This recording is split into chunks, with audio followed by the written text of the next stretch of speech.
Morning. It is Tuesday, the 17th. And the news that we're looking at today, of course, it's going to be overwhelmed with what's going on overseas, what's going on with Afghanistan and, the U.S. pulling out of that whole thing. Everything's just overwhelming that. I have no idea what kind of effect that's going to have on the markets and how it's going to impact things. Who would have thought, right? Who would have thought how this is going? These first few months of the presidency, which we have, the administration we have, is very, very surprising stuff. Not something anybody would have predicted going on based upon the conversations that were had prior to the changing of the guard, if you will. So we'll see how this all plays out. For right now, what we are looking at is we're seeing that the supply chain continuing to be a problem, creating additional pressure on inflation, and that we're looking at the capacity of manufacturing and what can be done in that particular side. And it seems as though there's still additional capacity left. It's not being tapped out, but there is a difficulty in getting the supplies they need to be able to do what they need to do. When you start seeing what's going on at the ports, you start seeing container ships being stuck and not being offloaded. You've got one of the largest ports in the world in China is completely shut down. Seeing a lot of things that are contributing to these inflationary concerns. So another thing that's coming up later this week is of course, Federal Reserve is going to be talking a little bit more about the tapering piece of this. Right now, they're still buying into everything's heavy. In fact, there was a statement made yesterday by Rosengren, who he is the Fed president in Boston.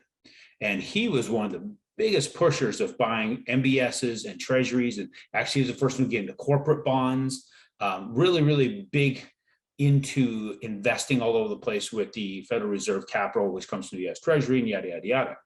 Well, he is actually talking about the tapering as well, depending upon how the jobs reports continue. So we can start seeing some of that tapering, and that would have some sort of pressure on interest rates in the coming months. So where does that go as far as interest rates are concerned? It's time to take a look at things. You're going to hear a lot of talk in the market about what's going on with whether interest rates going up or going down. A lot of that has to do with the rates that are being quoted for owner-occupied loans. And that's what we've got showing here. This is the UMBS 2.0.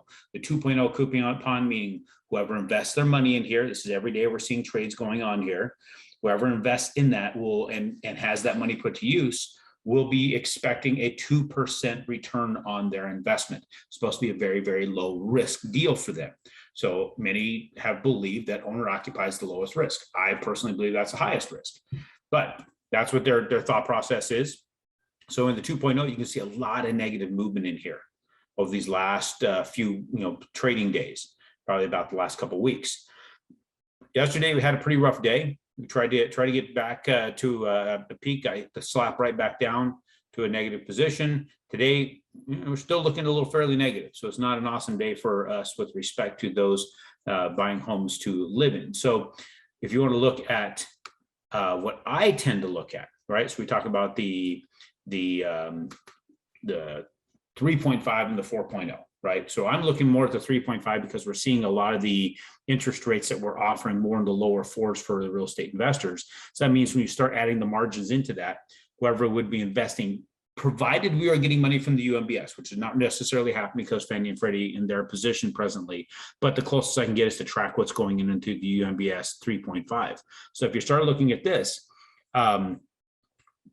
stayed comparatively flat compared to the volatility associated with the 2.0, right? So yeah, we've seen a little bit of negative movement, but very, very, very slight. So it doesn't translate a lot into the interest rates. We've not seen a lot, but maybe move on the pricing side of it. So instead of let's say is a 4 1/8 interest rate that was at par one day, now it might cost 1/8 of a point the next. That's the kind of movement we're seeing where, when you're talking about the 2.0, you're going to see more or less that 2.0, that volatility is going to show actual interest rate swings. We're going to see a huge movement in the rate itself. So those things being said, I'm not seeing a massive concern myself for what should happen as far as the rates in the market going forward for the real estate investors. Later on this week, we're going to see more information coming out with respect to, of course, what the Fed is going to have to say. We're going to get more housing data as far as housing starts and building permits and things to that effect. So we'll see how that affects. But right now, a lot of this stuff is being overshadowed by what's going on over in Afghanistan. And I just pray everything goes well with that. It does not seem to be what anybody hoped for, what anybody expected, and definitely handled probably not the way that most of us would have thought it would have been done. But I just say that my prayers are with those who are caught in the middle of that. I pray that somehow it works out well for those. We'll talk to you guys on Friday. We'll get you a breakdown on how things ended up with the housing data that's going to come out, and also the data from the Fed.